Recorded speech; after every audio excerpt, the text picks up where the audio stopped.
Nitzavim, c'est marqué Atem Nitzavim Hayom Kulechem Lifnei Hashem Elokechem. C'est marqué dans Zohar HaKadosh, dans notre paracha, que dans tous les endroits où c'est marqué Hayom, dans la Torah, dans les Nevi'im et dans les Ktuvim, le mot Hayom, ça veut dire Rosh Hashanah. C'est-à-dire, Atem Nitzavim Hayom, vous êtes tous présents devant HaKadosh Baruch Hu. Quand est-ce qu'on est tous présents devant HaKadosh Baruch Hu, c'est le jour de Rosh Hashanah. Comme on dit, Kulam Ovrim Lefanav Kivne Maron. C'est-à-dire quoi Ovrim Lefanav Kivne Maron? Il y a une ville qui s'appelait Maron, et dans cette ville-là, il y avait un pont, qu'on pouvait passer ce pont-là seulement un par un. On ne pouvait pas deux par deux. Il était tellement étroit qu'on pouvait passer un par un. Alors, c'est marqué comment on passe dans ce pont-là un par un. Comme ça, on passe devant HaKadosh Baruch Hu le jour de Rosh Hashanah un par un. C'est marqué dans la paracha Tem Nitzavim Lifnei Hashem Elokechem. Lifnei Hashem Elokechem. D'accord? On voit aussi dans plusieurs endroits dans la Torah que c'est marqué Hayom. Par exemple, dans Iyov, c'est marqué Vayi Hayom Vayavo Bene Elokim Lityatzev Al Hashem. C'est-à-dire Hayom, c'est le jour de Rosh Hashanah. Jusqu'ici, c'est le Zohar HaKadosh. Rashi, il rapporte un midrash sur le pasuk Atem Nitzavim en posant la question. Le midrash pose une question et il dit pourquoi la parashat des klalot, la parashat des malédictions, elle est juste à côté des parashat Nitzavim.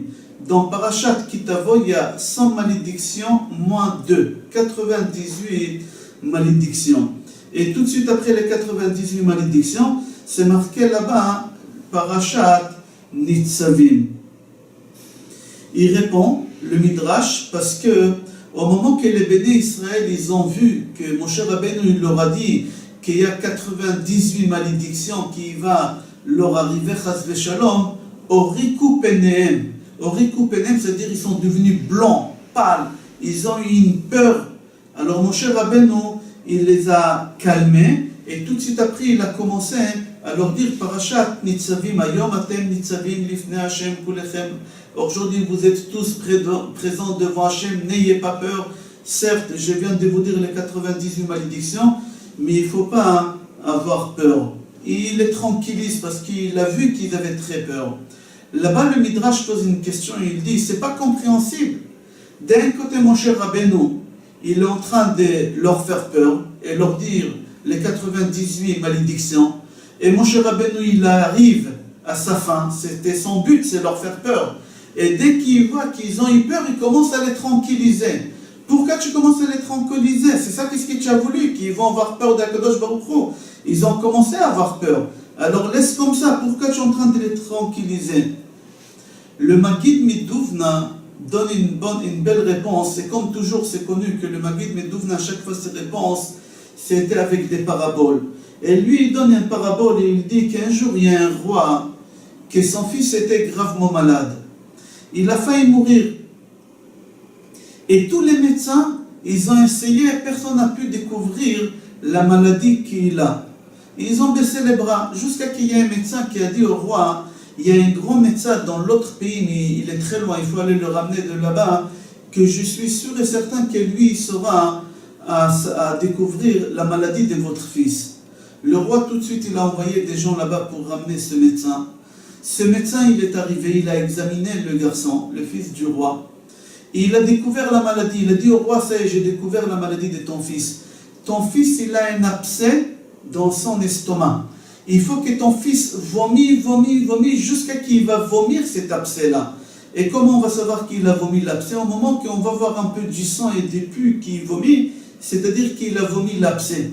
Ou on va opérer, il faudra ouvrir, et aspirer cet abcès, et c'est tout. Le roi, il lui a dit, je ne veux pas qu'on l'opère, je veux qu'on les guérit, qu'il vomit. Il a dit, bon, voilà les médicaments qu'il prend pendant 3 jours, et il va vomir pendant 3 jours, jusqu'à que vous allez voir qu'il a vomi du sang. Et depuis, c'est bon, votre fils, il est guéri. Le roi, il lui a dit, non, mon fils, il ne prend pas des cachets. il faut trouver une autre solution. Il lui a dit la meilleure solution, on va prendre plein de médicaments et on va lui mettre à côté de son nez. Et seulement avec cette odeur que ça va rentrer dans son corps, ça va lui faire en sorte de vomir. Le roi, il lui a dit d'accord. Ils ont mis plein de médicaments et le garçon, il a commencé à vomir, jusqu'à qu'il a vomi cet abcès qu'il avait. Et le garçon, il a guéri. Après, le roi, il dit à ce docteur, dis-moi, autant de médicaments tu as utilisé? Il lui a dit, monsieur le roi, votre fils ne prend pas des cachets. Si votre fils il aurait pris des cachets, même pas une seule boîte, on aurait réussi à le faire vomir tout. Mais lui, comme il ne prend pas des cachets, alors on est obligé de lui mettre tous ces médicaments devant lui pour que ça va lui faire sortir l'abcès qu'il a. Le Maguid Midouvna, il dit comme ça, si le peuple juif, il avait la crainte déjà en lui-même, mon cher Rabbeinu, il n'aurait pas eu besoin de leur donner les 98 malédictions pour leur faire peur. Ils avaient la crainte naturellement, c'est bon. C'est marqué, Ma Hashem Elokecha Shoel Me'imach. Kim lira, qu'est-ce qu'Akadosh Baruch Hu te demande? C'est d'avoir crainte de lui. C'est tout ce qu'Akadosh Baruch Hu te demande. Au moment qu'Akadosh Baruch Hu il a vu que les bénis Israël, ils n'ont pas la crainte, Akadosh Baruch Hu il a dit à mon cher Rabbeinu, il faut leur citer les 98 malédictions. Et là, mon cher Rabbeinu, il est arrivé à leur faire peur. Et c'est pour ça qu'il leur a dit 98. C'est énorme, 98. Pourquoi? Parce qu'il n'avait pas un autre choix. C'est comme l'enfant, le fils du roi, qu'on n'avait pas le choix. Ni opération, ni laver les médicaments. La seule chose, c'était mettre beaucoup de médicaments devant lui pour qu'avec ses odeurs, il va vomir. Et c'est exactement ce qu'il a fait, mon cher Rabbeinu. Il leur a donné tellement de malédictions devant eux, jusqu'à qu'ils sont devenus blancs, pâles. Ils ont eu tellement peur. Mais là, mon cher Rabbeinu, il a vu que vraiment ils ont eu peur et qu'ils ont atteint ce stade-là de crainte de Hachem. Il a essayé d'équilibrer un peu. Il leur a dit, Atem nitzavim hayom lifnei Hachem kulechem. Et c'est pour cela, Parashat Kitavo, où il y a les malédictions, et Parashat Nitzavim, ils sont côte à côte. Il faut savoir, dans quelques jours, on va arriver, Be'ezrat Hashem, devant Akadosh Baruch Hu, au tribunal céleste, Yom Adin, Rosh Hashanah. Et pour arriver devant Akadosh Baruch Hu et réussir et passer toutes ces épreuves qu'on aura pendant ces jours de Rosh Hashanah devant Akadosh Baruch Hu, tous les Mekatrégim, il faut qu'on arrive avec la crainte. Au moment qu'on arrive avec la crainte, c'est marqué Akadosh Baruch Hu sotem, Akadosh Baruch Hu, il ferme la bouche de tous ces gens qui veulent, de toutes ces personnes qui veulent parler du mal de nous. Au moment qu'Akadosh Baruch Hu il voit qu'on a la crainte de lui, Akadosh Baruch Hu il laisse plus personne parler. Akadosh Baruch Hu il dit c'est bon. Mais à partir du moment que quelqu'un qui arrive, le jour de Rosh Hashanah devant Akadosh Baruch Hu, et il dit Shalom Yeli, ça va, l'année dernière je me suis en sorti, j'ai pas fait d'histoire, et l'année d'avant, et cette année aussi. Alors le Midrash dit qu'est-ce qui va lui arriver? Lo islach lo Hashem, Akadosh Baruch Hu il va pas lui pardonner. Au moment que la personne elle a une crainte, Akadosh Baruch Hu pardonne. Au moment qu'on n'a pas la crainte, Akadosh Baruch Hu ne pardonne pas. Dans notre paracha c'est marqué Poré shoresh rosh vela'ana. Poré shoresh rosh vela'ana. C'est les premières lettres de ces mots-là, ça forme le mot shofar. Poré shoresh, shoresh c'est une racine. On peut arracher une racine très très forte, très très solide. Ça fait des centaines d'années que cette racine elle est là. On peut la arracher. Avec quoi on peut l'arracher? Avec le son de shofar. Poré shoresh rosh vela'ana, les premières lettres, c'est shofar. Le Midrash dit, tant qu'on n'a pas sonné le shofar, le jour de Rosh Hashanah, alors Akadosh Baruch Hu il s'est conduit avec nous avec rigueur. Mais à partir du moment qu'on sonne le shofar à Rosh Hashanah, Akadosh Baruch Hu il s'est conduit avec nous avec miséricorde. Yesh din verachamim. D'où on sait ça? C'est marqué dans la tfila Ala Elohim betroa. Ala Elohim, Elohim zedin betroa. Adonai c'est rachamim bekol shofar. Akadosh Baruch Hu Elohim, il s'est conduit avec nous avec rigueur. Quand est-ce? Tant qu'on n'a pas sonné le shofar. Mais à partir du moment qu'on a sonné le shofar, alors c'est plus Elohim, c'est Adonai. Et Adonai, c'est Midat Rachamim. C'est marqué encore dans le Midrash, Ashrei ha'am yodeh teruah. Adonai beor panecha ya'alechon. C'est-à-dire quoi? Ashrei ha'am, heureux ce peuple qui sait sonner le shofar. Le Midrash pose une question, pourquoi les non-juifs, les autres peuples, les autres nations ne savent pas sonner le shofar? Bien sûr qu'eux aussi ils savent sonner le shofar. Qu'est-ce que ça veut dire ça? Ashrei ha'am yodeh teruah. Adonai beor panecha ya'alechon. Heureux ces peuples-là qui sait sonner le shofar et qu'Akadosh Baruch Hu se retourne vers eux. Pourquoi les autres nations ne savent pas sonner le shofar? Même eux ils savent sonner le shofar. Le Midrash répond, il y a une différence entre la sonnerie de shofar des juifs et la sonnerie de shofar des non-juifs. La sonnerie de shofar des juifs, au moment que les juifs sonnent le shofar, ils savent comment demander à Kadosh Baruch Hu en même temps qu'ils sentent le shofar, comment demander à Kadosh Baruch Hu d'avoir la miséricorde avec eux. Mais les goïms ne savent pas comment faire ça en sonnant le shofar. Il n'y a que les juifs qui savent faire ça. C'est pour ça on dit Ashrei ha'am, heureux ce peuple qui sait sonner le shofar. Mais pas n'importe quel shofar, pas n'importe quelle sonnerie. Une sonnerie qu'elle sait comment faire en sorte qu'Akadosh Baruch Hu il va être miséricorde. Et comment? On va expliquer ça Be'ezrat Hashem tout à l'heure. Dans le Sifri, dans Parashat Be'alotra, sur le psukim Uvion simchatchem uvmoadechem uvrache chodshechem utka'atem bachatzotzrot al olotechem ve'al zivche shalmechem ve'ayu lachem lezikaron lifnei Elohechem ani Adonai Elohechem. Uvion simchatchem uvmoadechem, les jours de vos fêtes et les jours des moments qui sont importants, ça s'appelle Moed. Uvrache chodshechem, les jours de Rosh Chodesh, on doit sonner le shofar et les trompettes au moment qu'on ramène les sacrifices. Pourquoi on doit sonner le shofar? Ve'ayu lachem les zikaron, c'est pour se venir. Lifnei Hashem Elokechem, pour que ce soit se venir devant Hashem. Se venir de quoi? On va expliquer tout à l'heure, mais d'abord on va expliquer le Sifri sur ce pasouk. Le Sifri dit que de ce pasouk-là, on a basé toute la prière de Rosh Hashanah. Il faut savoir que toute la prière de Rosh Hashanah, elle est divisée en trois parties. Malchuyot, Shofarot, Malchuyot, Zichronot et Shofarot. Malchuyot, d'abord on nomme Akadosh Baruch Hu roi sur le monde. C'est ça Malchuyot. Zichronot, souvenir.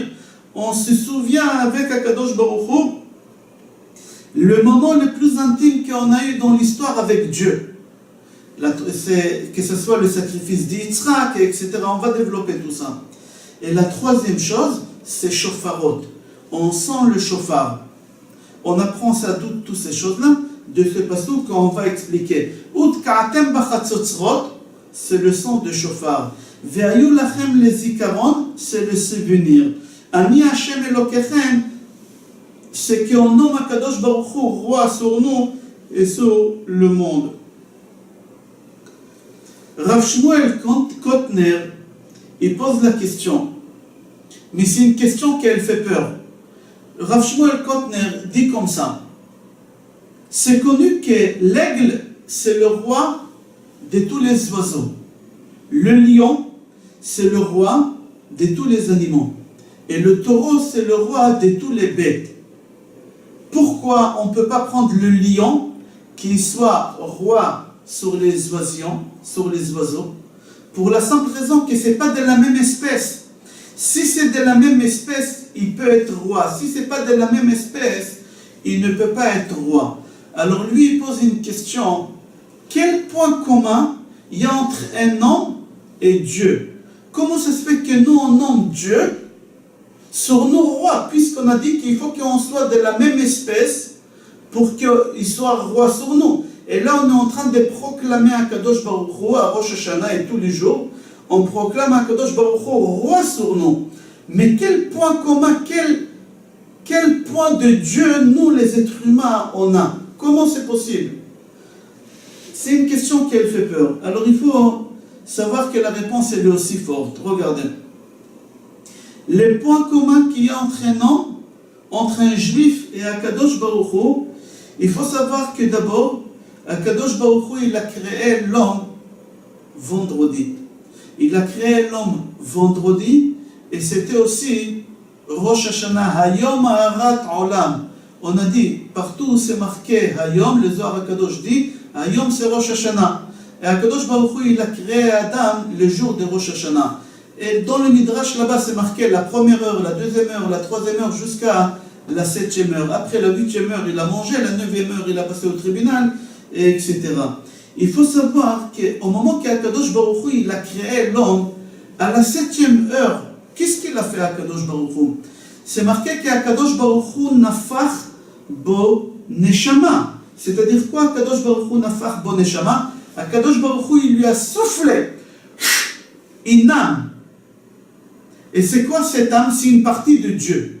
C'est-à-dire que l'homme, il a une partie de Dieu en lui. Et c'est pour ça on nomme Akadosh Baruch Hu roi sur nous, parce qu'on a plus ou moins la même espèce. Akadosh Baruch Hu, il nous a soufflé de lui un souffle, une partie de lui. Comme c'est marqué qu'Akadosh Baruch Hu, il a créé l'homme à son image. C'est-à-dire quoi à son image? C'est ce souffle-là qu'Akadosh Baruch Hu, il a soufflé dans le corps de l'homme. La différence qu'il y a entre les animaux et les êtres humains, il faut savoir que tous les animaux bougent, ils fonctionnent par rapport au nefesh. Nefesh qui se trouve dans le foie. Nefesh, ruach et neshama, chaya et yechida.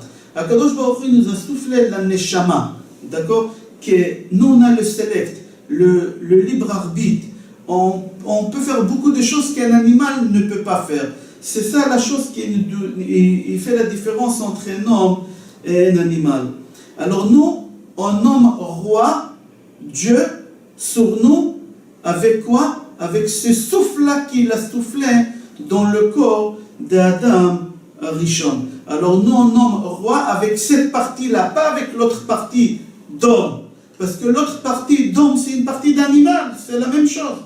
Mais nous, on a une partie qui est supérieure que les animaux n'ont pas. C'est quoi? C'est la partie de la neshama qu'Akadosh Baruch Hu, il a soufflé dans le corps d'Adam Rishon. Et avec cette partie-là, on nomme roi, Dieu sur nous. Il faut savoir qu'au moment qu'on nomme Akadosh Baruch Hu, roi Rosh Hashanah, on souffle nous aussi. Comme il a fait Akadosh Baruch Hu, il a soufflé chez Adam Rishon, nous aussi on souffle dans le chauffard et la sonnerie pour nommer Akadosh Baruch Hu. Pourquoi on souffle dans le chauffard?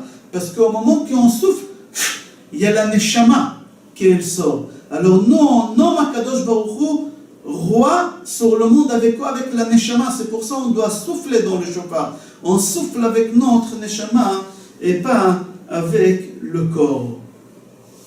Dans Pirkei de Rabbi Eliezer, Perek Yud Aleph, c'est marqué, après qu'Akadosh Baruch Hu, il a fait souffler la neshama dans le corps de Adam Arishon, Adam Arishon, il s'est mis debout sur ses deux pieds. Et il s'est ressemblé à Dieu.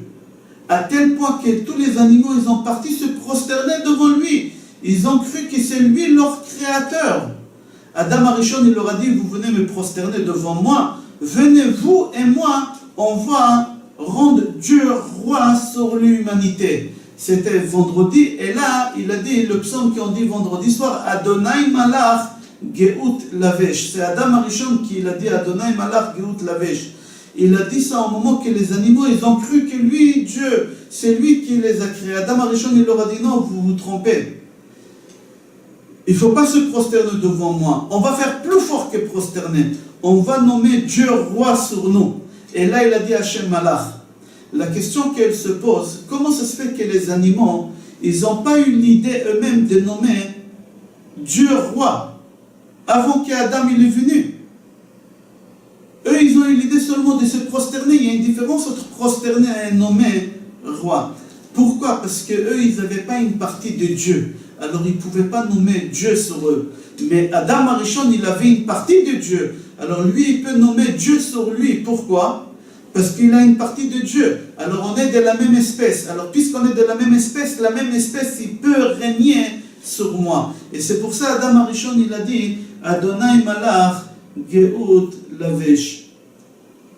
J'ai fait un résumé sur qu'est-ce qu'il vient de dire Rabbi Shmuel Kotner, qu'il a dit nous on nomme roi Kadosh Baruch Hu sur nous avec le son de shofar, parce qu'au moment qu'on sonne dans le shofar, on souffle à l'intérieur avec notre neshama. C'est exactement ce qu'il a fait à Kadosh Baruch Hu quand il a créé Adam. Il a soufflé en lui, une partie de lui, il a soufflé dans Adam, cette neshama-là. Et nous, avec cette partie-là, on souffle dans le shofar et on rend à Kadosh Baruch Hu roi.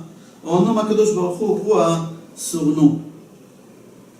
On va continuer à parler des côtés mystiques, un peu kabbalistiques concernant le shofar. Les années précédentes, on a parlé d'après la simplicité de shofar, la chante Shippour, etc.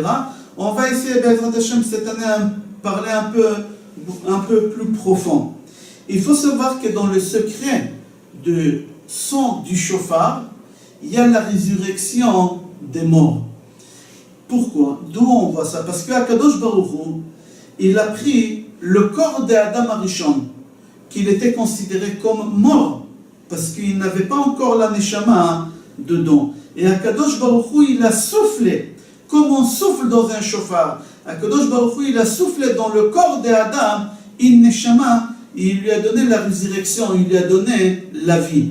Alors on va ramener 3 preuves que dans le shofar, il y a la résurrection des morts. Alors on voit chez Adam Arishon, Akadosh Baruch Hu, il a soufflé comme on souffle dans un shofar, une neshama, une vie.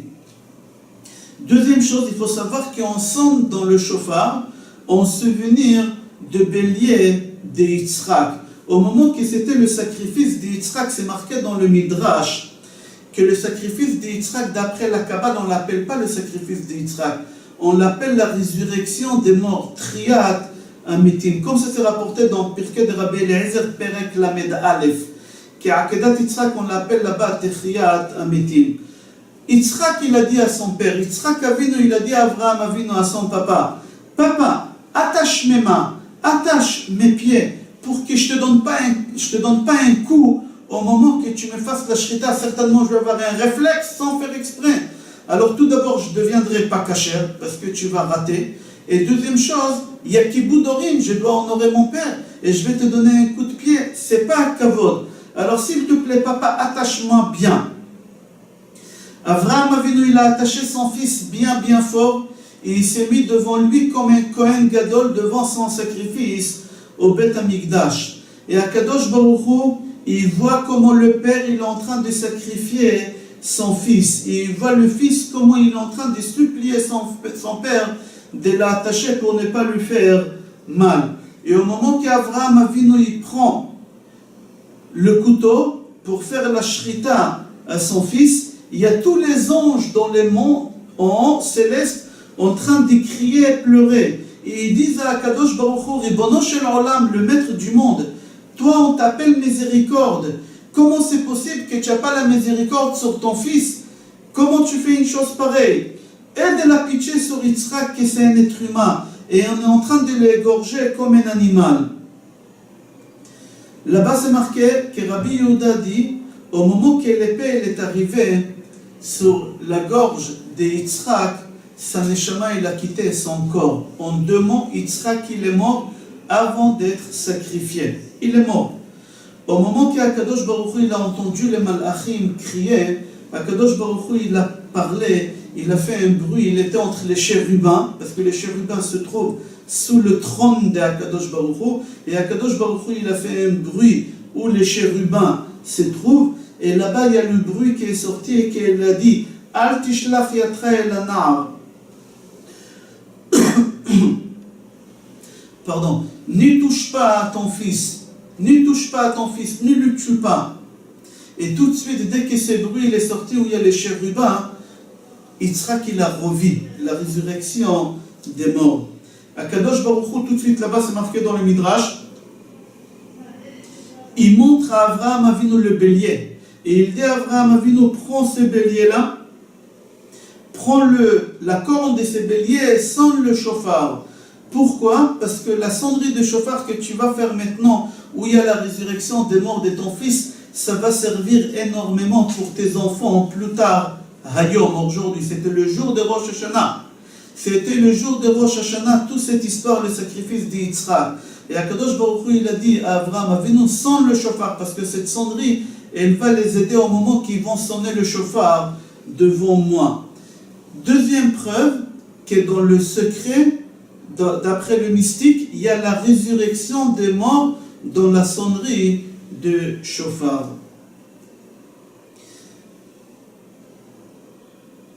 Troisième preuve, c'est marqué au moment que le Mashiach il va venir Be'ezrat Hashem. Pardon, avant de continuer, troisième, on va finir le Midrash. Le Midrash dit, au moment qu'Avraham Avinu il a sonné le chauffard, Yitzhak il s'est mis debout sur ses pieds, il a revu la résurrection des morts. Yitzhak il a fait la bracha de Mechaye Amitim, Baruch Ata Hashem Mechaye Amitim.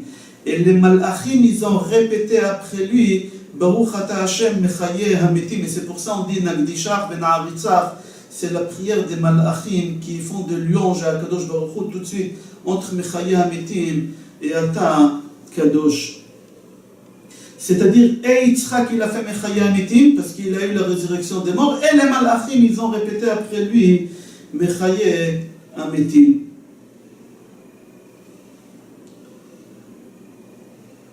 Troisième endroit où on voit la résurrection des morts, au moment qu'on a reçu la Torah, Matan Torah au mont Sinaï, c'est marqué là-bas, Kol ha-shofar olech vechazek me'od.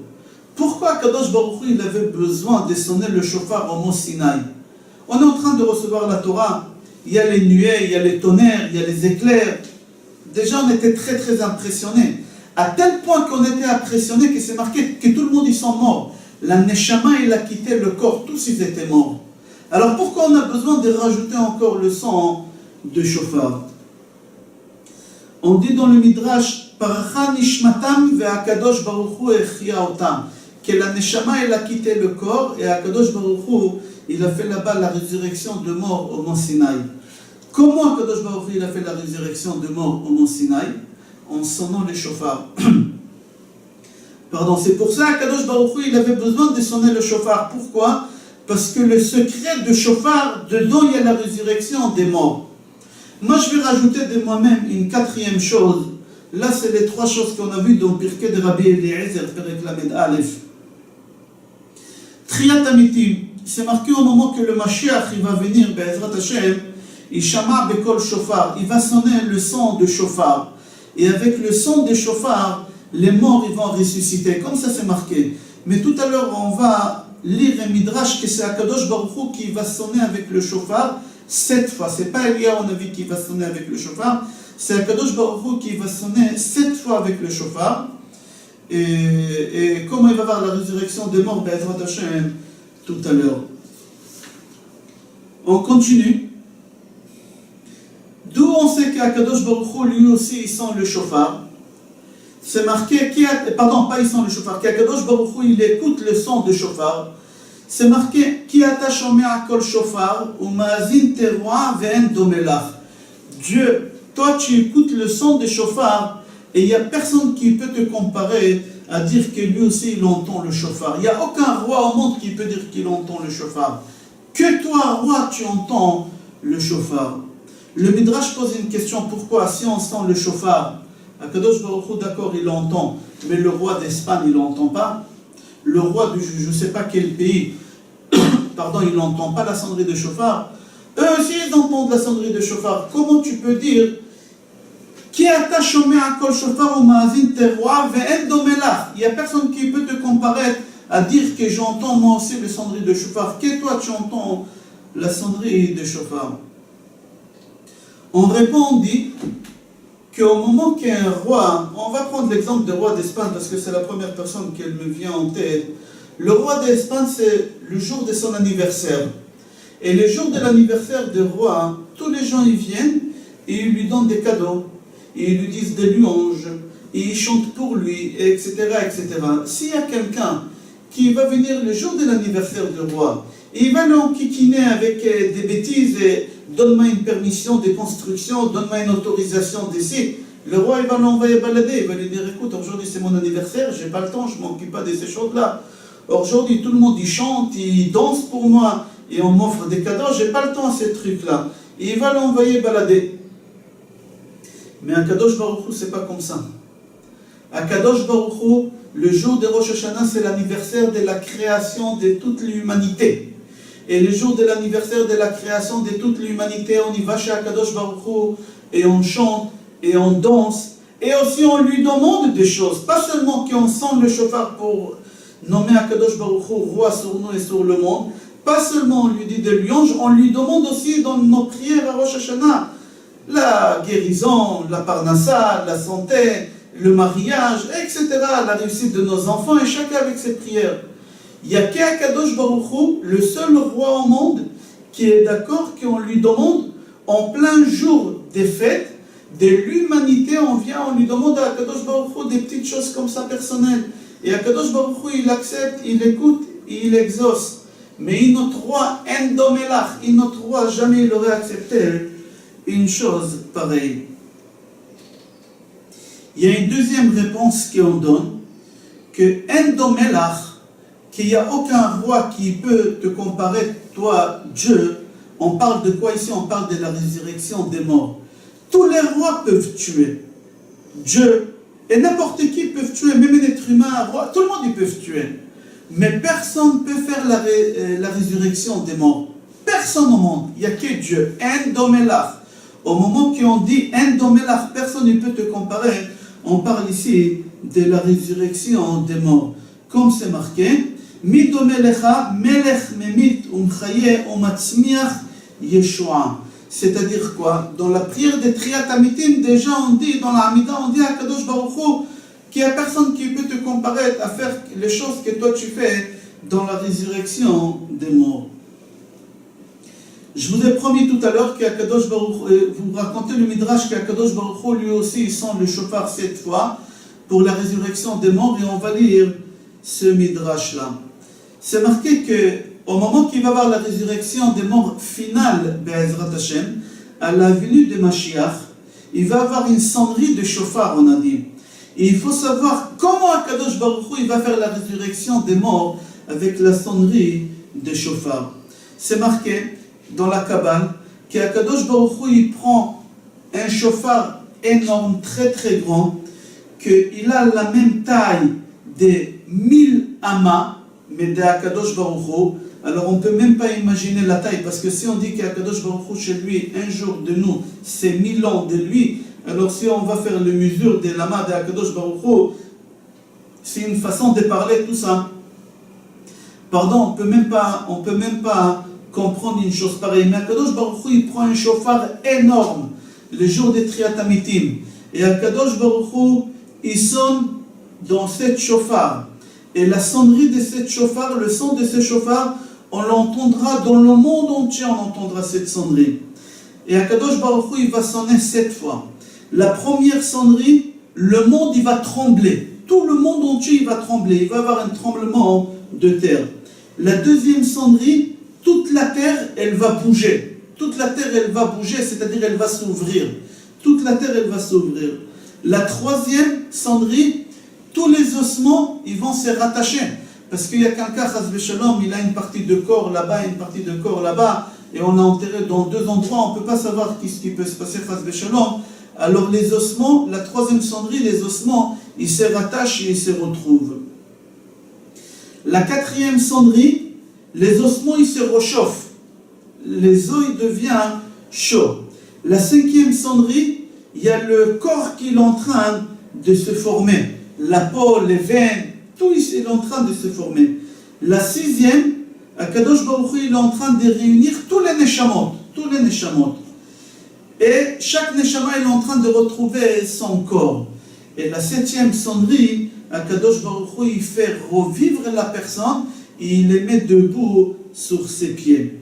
Alors on voit qu'Akadosh Baruch Hu, il sonne 7 fois pour avoir la résurrection des morts. La question qu'elle se pose, pourquoi 7 fois? Akadosh Baruch Hu, il peut faire ça avec une seule sonnerie. En une seule fois, Akadosh Baruch Hu, il peut faire ça. La réponse est parce que Akadosh Baruch Hu, il veut revenir au point de départ de la création d'Adam le vendredi, le jour de Rosh Hashanah. Au moment qu'Akadosh Baruch Hu, il a créé Adam, à Rishon, le vendredi, le jour de Rosh Hashanah, c'est marqué dans le Midrash, on l'a répété plusieurs fois, la première heure, la deuxième heure, et la septième heure, Akadosh Baruch Hu, il lui a soufflé la Neshama. Et là, il s'est mis debout. Akadosh Baruch Hu, il sonne cette sonnerie pour dire on arrive à la septième heure de la création d'Adam Arishon. Comme là-bas, il fallait 7 heures, ici il faut 7 sonneries. Akadosh Baruch Hu, il veut faire la résurrection des morts exactement comme la création d'Adam Arishon. C'est-à-dire, Akadosh Baruch Hu, il veut qu'on revienne au point de départ de la création de toute l'humanité le vendredi de la création. Le Zohar Akadosh, Chelek Aleph, Kuf Yud Dalet, pose la question, pourquoi tout se doit faire avec la sonnerie des chauffards? Pourquoi tout se doit faire? Les 7 choses, que la terre elle doit trembler avec la sonnerie des chauffards, que la terre elle doit s'ouvrir avec la sonnerie des chauffards, que tous les ossements ils doivent s'attacher avec les sonneries des chauffards, que le corps, les ossements ils doivent s'échauffer avec les sonneries des chauffards, etc. Pourquoi tout ça il doit se faire qu'avec la sonnerie de chauffard? Le Zohar Akadosh répond, il dit parce que la force de la sonnerie de chauffard, c'est de fermer toutes les mauvaises personnes qui veulent parler de mal de Béné Israël. Et Akadosh Baruch Hu, il les fait fermer leur bouche, et comme ça on arrive à avoir la résurrection des morts. Parce que si Akadosh Baruch Hu, il ne va pas leur fermer la bouche, on ne pourra pas avoir la résurrection des morts. Tellement de mal on a fait, que peut-être on n'est pas méritant, Chaz v'Shalom. Alors Akadosh Baruch Hu, avec la sonnerie de chauffard, il leur fait taire. Deuxième réponse que le Zohar Akadosh dit, qu'au moment qu'on sent les chauffards, au moment qu'on souffle dans un chauffard, qu'est-ce qu'il y a dans un souffle? Il y a le feu, faites comme ça, c'est chaud, c'est du feu, c'est chaud. Faites comme ça beaucoup, vous allez voir, il y a une humidité, il y a de l'eau et il y a de l'air. Il y a 3 choses dans un sonnerie de chauffard. Et le chauffard lui-même, il est fait avec la terre. C'est les 4 éléments qu'Akadosh Baruch Hu, il a créé l'homme. Alors nous, on utilise les 4 éléments pour créer l'homme à nouveau. Et avec le feu, et avec l'air, et avec l'eau, et avec la terre. C'est pour ça qu'on sonne dans le chauffard. Parce que dans le chauffard, on peut faire sortir les 4 éléments. La neshama, parce qu'on sonne avec la neshama, et dans la neshama, il y a les 3 éléments, et dans le chauffard, il y a le 4e élément, et là, on se complète pour faire la création à nouveau. Le Maharal dit qu'au moment qu'on a reçu la Torah, il y avait là-bas des tonnerres, des éclairs, des nuées qui ont descendu jusqu'au bas du montagne, etc. Et là-bas, le Maharal dit, si tu fais attention, que le bruit qu'on a entendu là-bas, c'était quoi? C'est le vent. Les tonnerres, c'était le feu. Et les nuées, c'était avec de l'eau. Akadosh Baruch Hu, il a fait descendre de haut, du ciel, encore ces 3 éléments. Et Akadosh Baruch Hu, il a sonné dans le chauffard pour avoir le 4e élément. Et c'est comme ça qu'Akadosh Baruch Hu, il a fait la résurrection des morts là-bas au mont Sinaï. C'est-à-dire qu'au moment qu'on a reçu la Torah, Akadosh Baruch Hu, il nous a ramené à nouveau au point de départ de la création de l'homme à la résurrection des morts. Et à Matan Torah, là-bas on était encore à nouveau, on est né encore à nouveau là-bas. Rabbi Chaim Vital dit, Rabbi Chaim Vital dit, que l'homme il a été créé des 4 Arba Yesodot, des 4 bases. Le vent, c'est-à-dire l'air, l'eau, le feu et la terre. C'est exactement les 4 éléments qu'on le trouve dans les 2 endroits qu'on a parlé tout à l'heure, que ce soit la résurrection des morts, que ce soit au don de la Torah, au Matan Torah. Il faut savoir que chaque Rosh Hashanah, on recommence à revivre à nouveau. Et c'est pour cela, on demande à Akadosh Baruch Hu dans la tefila de Rosh Hashanah, Zochrenu lechaim. C'est-à-dire quoi Zochrenu lechaim? C'est la base de la prière de Rosh Hashanah. On va sonner le shofar et on va refaire une nouvelle vie, Be'ezrat Hashem. On va commencer une nouvelle année, une nouvelle vie. La personne de l'année dernière, c'est plus la même personne, c'est une nouvelle personne. Les actions, ils vont être mieux, nos pensées, ils vont être mieux, etc., etc. On continue dans notre paracha, dans Perek Lamed Pasuk Yudbet, c'est marqué Lo b'shamayim hi. La Torah ne se trouve pas dans les cieux. C'est pas la peine de dire qui va me ramener. La Torah, elle se trouve dans les cieux. La Torah, elle est sur la terre. Celui qui veut étudier la Torah, c'est facile d'étudier la Torah. Dans Midrash, Bereshit Rabbah, Perek Chet, Pasuk Aleph, c'est rapporté là-bas qu'au moment qu'Akadosh Baruch Hu, il a voulu créer le monde, pardon, pas le monde, il a voulu créer l'homme, Akadosh Baruch Hu, il a parlé avec les anges. Il leur a demandé qu'est-ce que vous pensez. Est-ce que ça vaut le coup de créer l'homme ou ça ne vaut pas le coup de créer l'homme? Et les anges, ils se sont divisés en plusieurs parties. Il y a une partie qui ont dit oui, et il y en a qui ont dit non. La bonté, elle a dit oui, parce que l'homme au Gomel Chassadim, parce que l'homme il fait de bonnes actions, alors il faut créer l'homme. La vérité, elle a dit non, parce que l'homme il est rempli de mensonges. La justice, elle a dit oui, parce que l'homme il fait beaucoup de tzedakot. Et le shalom, la paix, elle a dit non, parce que l'homme il fait beaucoup de disputes, il est rempli de disputes. Qu'est-ce qu'il a fait à Kadosh Baruch Hu? Akadosh Baruch Hu, il a pris la vérité, il l'a jeté sur la terre, comme c'est marqué, Emet me'eretz tismach. Jusqu'ici, c'est le Midrash. La question qu'on se pose, si Akadosh Baruch Hu, il n'a pas voulu écouter la vérité, pourquoi il a commencé à lui parler? Si Akadosh Baruch Hu, il n'a pas voulu écouter la vérité, il ne fallait pas lui parler à elle, il fallait parler à des autres personnes. Maintenant qu'elle a répondu la vérité, elle a dit qu'est-ce qu'elle pense. Pourquoi Akadosh Baruch Hu, tu l'as jeté? Respecte, écoute. Peut-être elle a raison. Encore le Midrash pose une question. Comment ça se fait que la vérité dit que l'homme il est rempli de mensonges? Est-ce que tous les hommes disent des mensonges? C'est fort, pas tout le monde dit des mensonges. Ici, la vérité dit que l'homme il est rempli de mensonges. Pour répondre à ces questions-là, on va rapporter d'abord une histoire dans une Gemara Baba Metzia, page Peivav, Amoud Bet.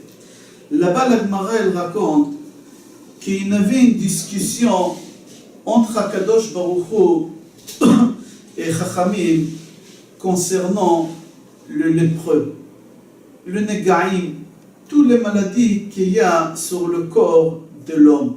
Et Akadosh Baruch Hu, il a dit son avis, et les malachim, ils ont dit leur avis, ils n'étaient pas d'accord. Akadosh Baruch Hu, il a dit Taor, et les malachim, ils ont dit Tamé. Et qui va avoir raison? La Torah, elle ne se trouve pas dans les cieux. La Torah, elle est en bas. Alors, ils ont décidé d'envoyer l'ange de la mort sur la terre, de ramener un rabbin, un émora, qui était spécialiste dans tous ces Tum'a Vetahara. Il s'appelait Rava Bar Nachmani. Rava avec Hey, Rava Bar Nachmani. Lui, il était spécialiste de le ramener. Et Rava Bar Nachmani, au moment que l'ange de la mort il est parti le chercher, Rava Bar Nachmani, les soldats romains, ils étaient en train de courir derrière lui pour le tuer. Lui, qu'est-ce qu'il a fait? Il s'est caché dans un arbre et il continuait à prier, à étudier. Et l'ange de la mort, il voulait prendre sa neshama, mais il ne pouvait pas. Qu'est-ce qu'il a fait, l'ange de la mort? Il a fait des bruits. Et Rava Bar Nachmani, il a cru que c'est le Romain. Il a dit, je préfère que le Romain ne m'attrape pas. Qu'est-ce qu'il a fait? C'est marqué dans la Gemara. Je préfère mourir et ne pas tomber entre leurs mains. Et il s'est laissé attraper par eux. L'ange de la mort, il a profité de cette occasion et il lui a pris sa neshama. Mais avant de prendre sa neshama, Rabba Bar Nachmani, il a crié Tahor tahor. Il a crié tahor, tahor. C'est-à-dire quoi?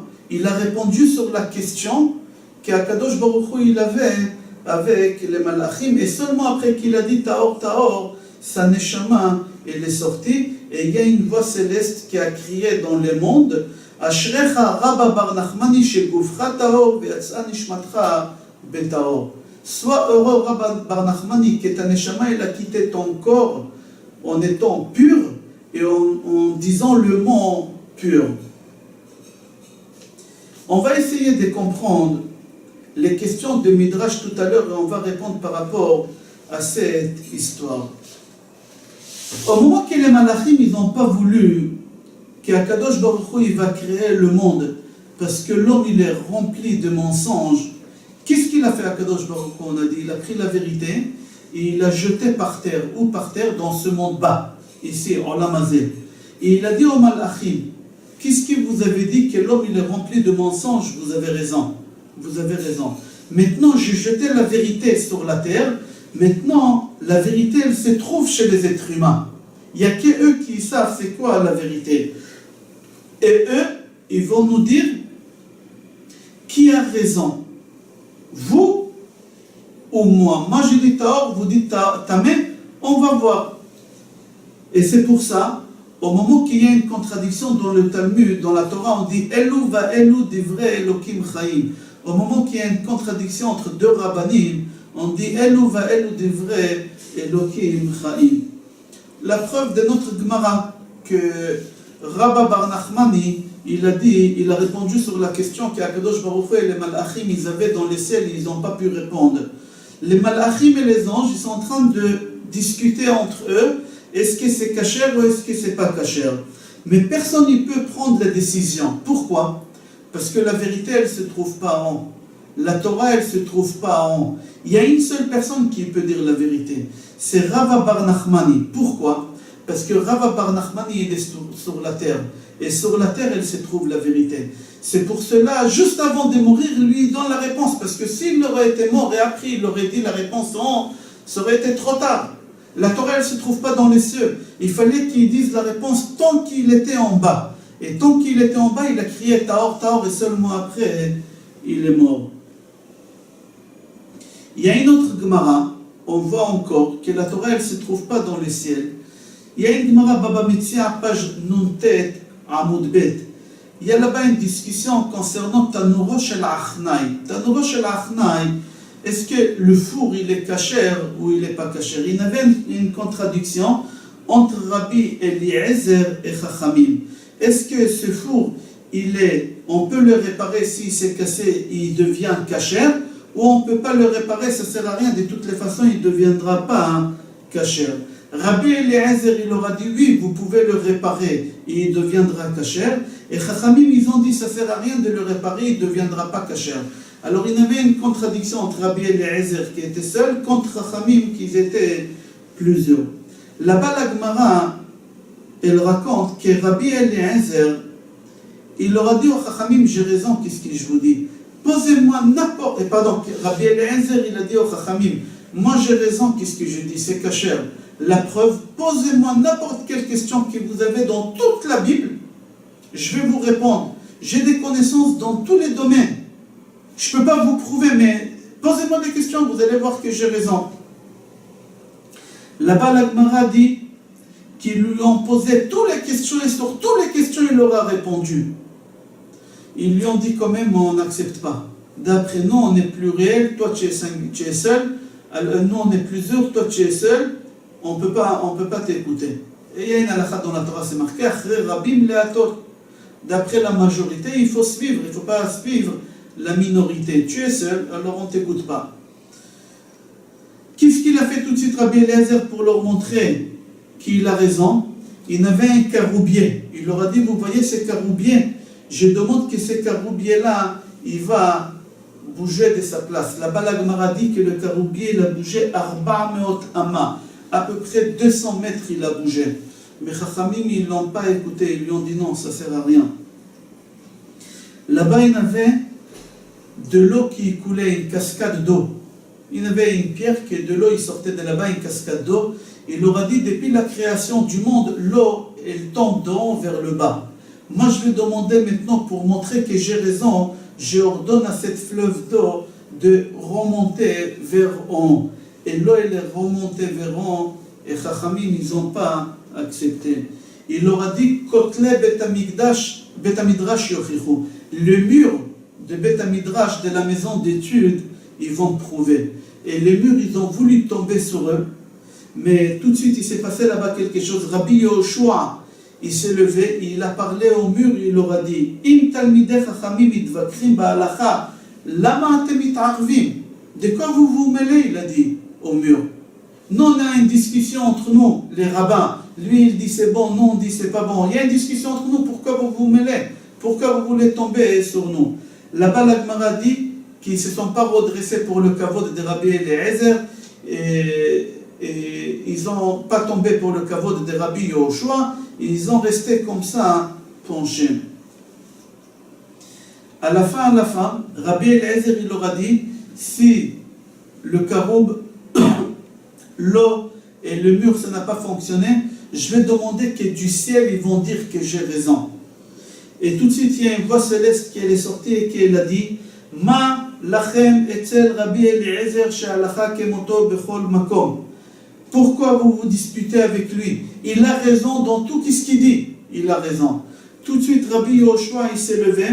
Il faut avoir cette audace, faire une chose pareille. Contredire la voix céleste. Mais Rabbi Yoshua, il s'est levé et il a dit, Lo b'shamayim hi.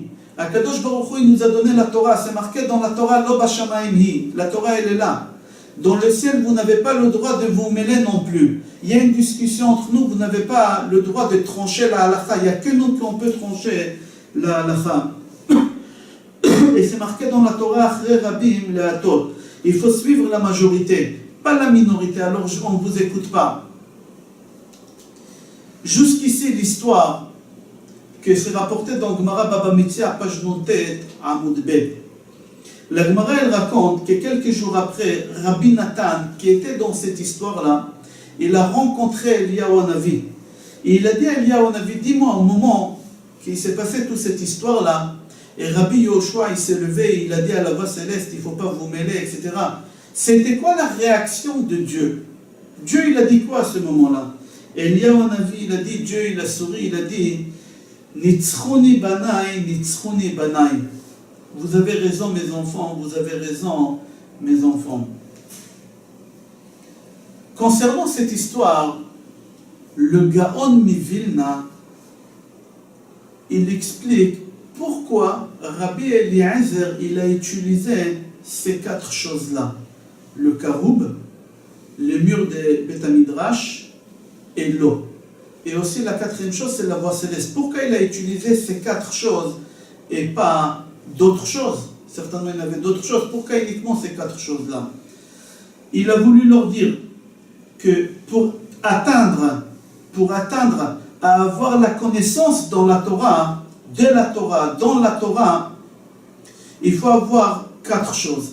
Et si on n'a pas ces quatre choses-là, on ne peut pas atteindre un niveau très élevé dans la Torah.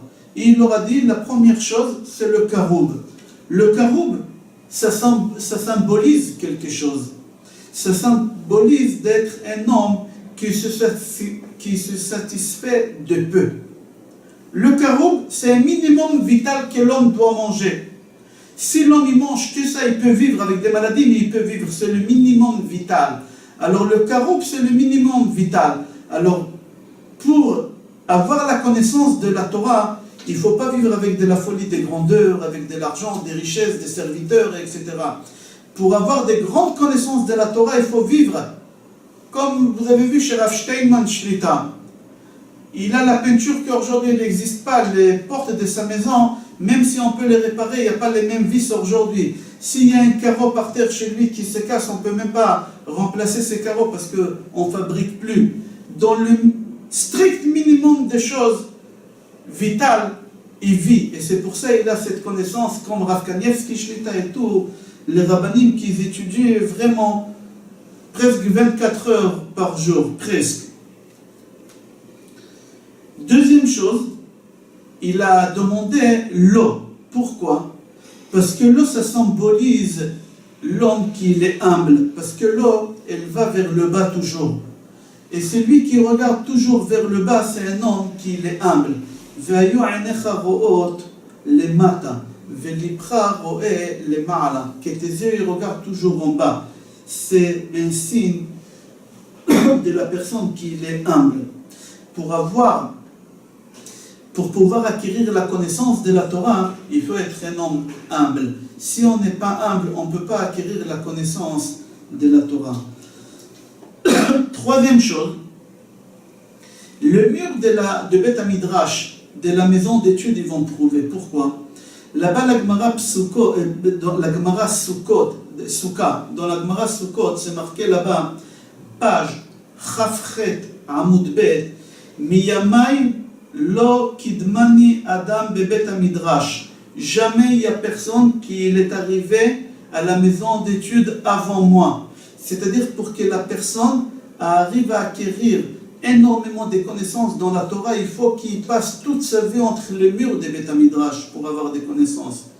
On ne peut pas passer nos journées dans des avions et dire je suis quelqu'un qui a des connaissances dans la Torah, je suis un possèque, etc.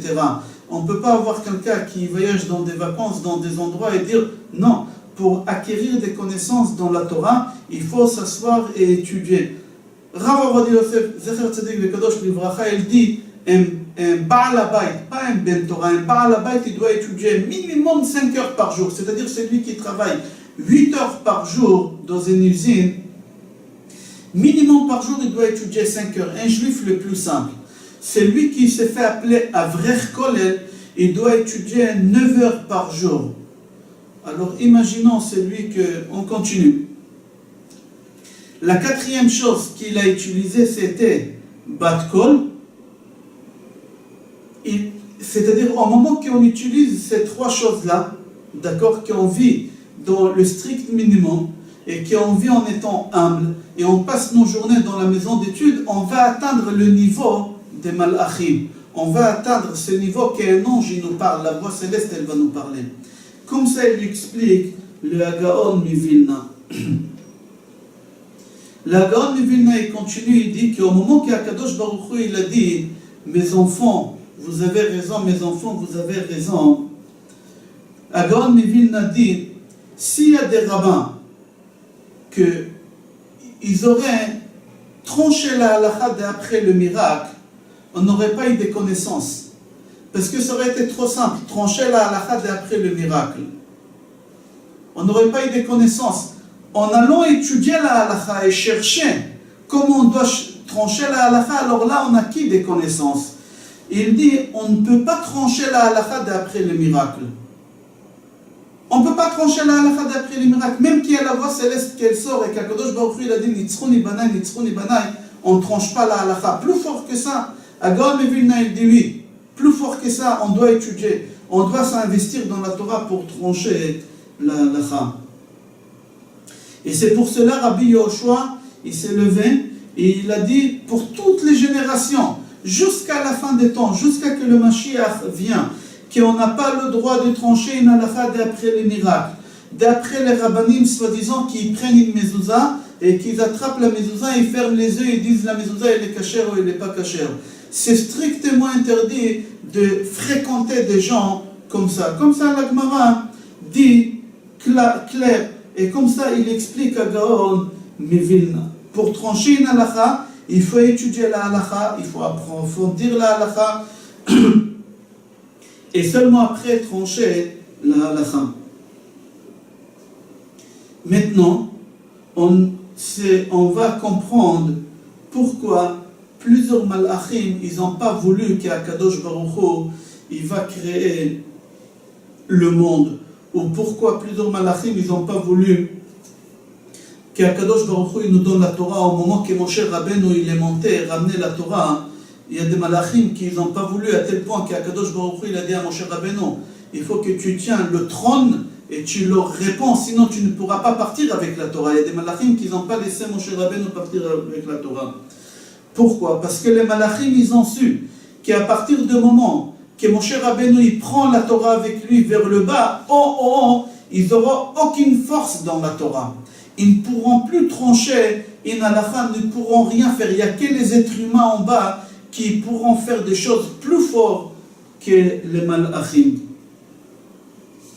On continue, il y a une Gemara Eruvin, page Nunhei Amoud Aleph. Là-bas, la Gemara dit, Rabbi Yochanan dit concernant le pasuk dans notre paracha, Lo b'shamayim hi, que la Torah, elle ne peut pas se trouver begassé haruach. On va expliquer ça, je l'ai à l'intérieur.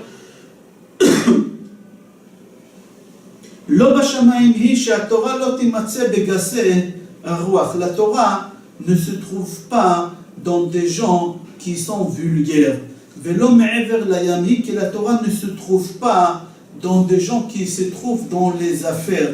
Lui, il utilise le mot tagarim, sacharim. On va expliquer tout à l'heure pourquoi j'utilise les termes de la Gemara.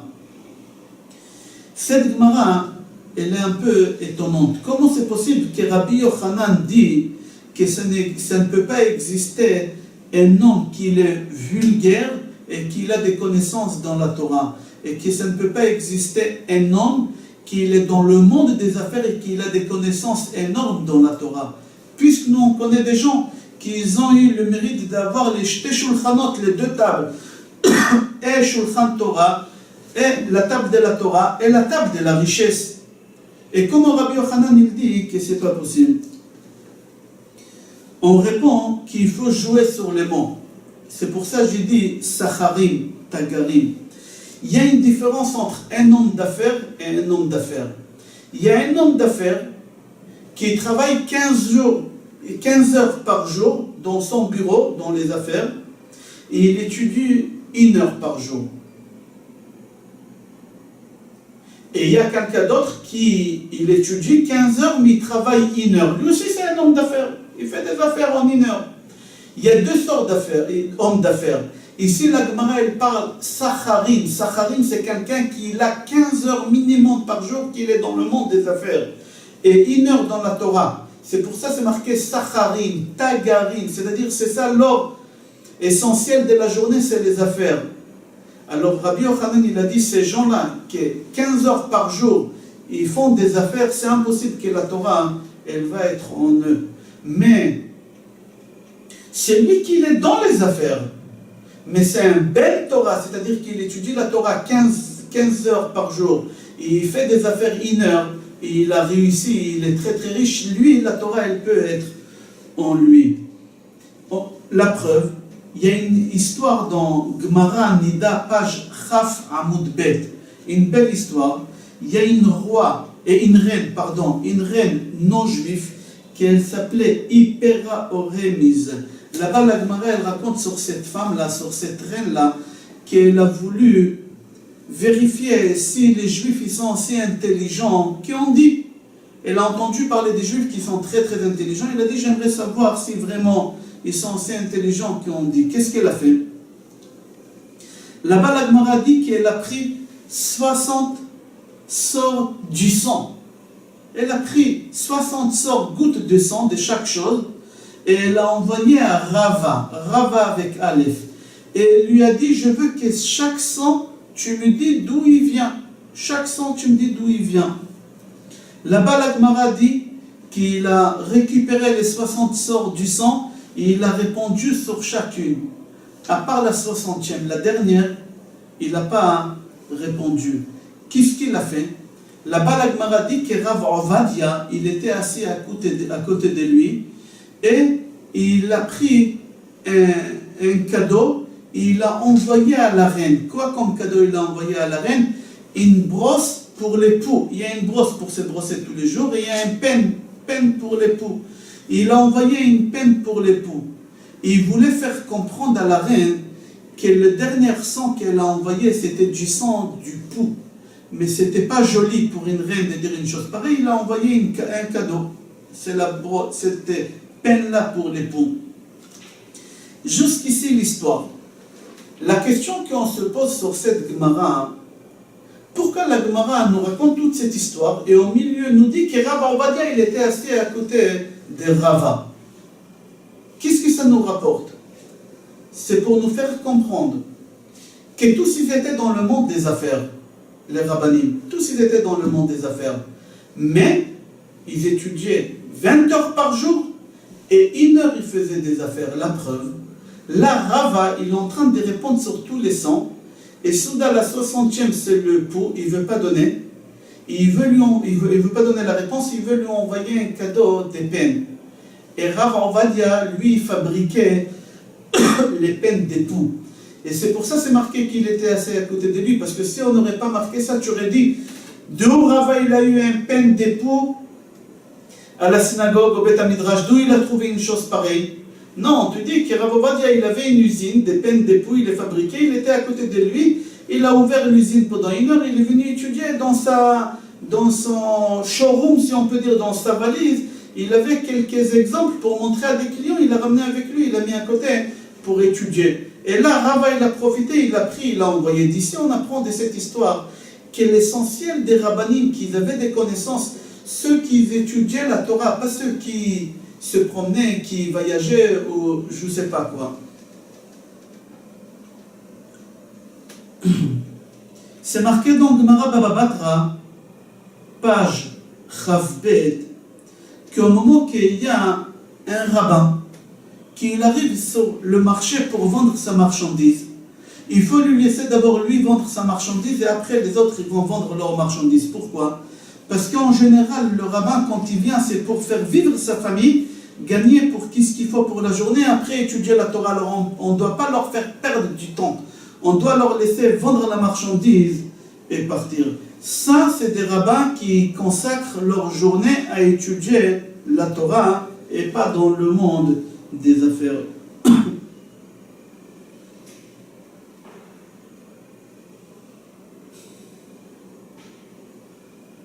Je vous souhaite Be'ezrat Hashem Shabbat Shalom. Jusqu'ici la parashat Nitzavim, qu'est-ce qu'on a pu parler? Un peu on a parlé de Shofar, un peu on a parlé de l'importance d'étudier la Torah. Dans quelques jours, Be'ezrat Hashem Yom Adin, Rosh Hashanah, on se souhaite Be'ezrat Hashem Chatima Tova, Ktiva Tova, Besorot Tovot, Eshorat Benechamot, Shabbat Shalom et Kol Tov.